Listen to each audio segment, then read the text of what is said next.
The way shapes is going to work is the setup of this one is a shape is going to appear on the screen. Like what do we have? We have a heart. Now what's also going to appear is the number of people that you will need to be able to recreate that shape using your bodies. Now I want you to notice, up on the screen it's 4 girls, but when we play the game, I want you to mix it up. I mean, it can be 4 girls, but more importantly, I'd rather you try to mix it up with girls and boys. Also, I want you to try to mix it up with 4th grade and 2nd grade. If you're constantly looking for your best friends, you're going to run out of time. Because what I'm going to do is put a timer up there, and the 4 of you, as you can see, they have created a heart shape using their body. Now notice that they're pretty much perfect. And the reason they did that is as a team they communicated 2 of them need to be straight, so they literally made a letter V. These girls decided to curve their bodies because they had to make the top of the heart. So as you go back to your heart shape, you can see if you do it correctly, you've got to have a curve right here. Right here is a nice straight line, so that's how they were able to recreate that perfectly. Okay, now once the time runs out, okay, a new shape is going to appear, but before you take off running and looking for people, okay, you've got to figure out again, what's the number this time?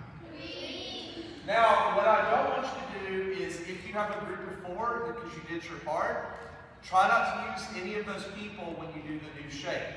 The idea is that you run around and you find a different group of people. Now, it's okay if I come back to these boys again, but what I don't want you to do is just keep staying in the same area and recreate shape. And we can't even do that because we have how many people over here? A lot. We have 4 compared to what we actually need is 3. Okay? And then again, you can see, I'm always going to have the picture up there in case you need help on how to recreate that shape. Now, the rules of this game, okay, if you use the exact numbers, okay, then you can give yourself what? Now, the only problem is it's never going to perfectly be the same numbers. Like I had some kids this morning that created shapes and they only had 2 people. That was fine. Okay, but I would say if you don't have the exact number, it's okay. Just give yourself 1 point.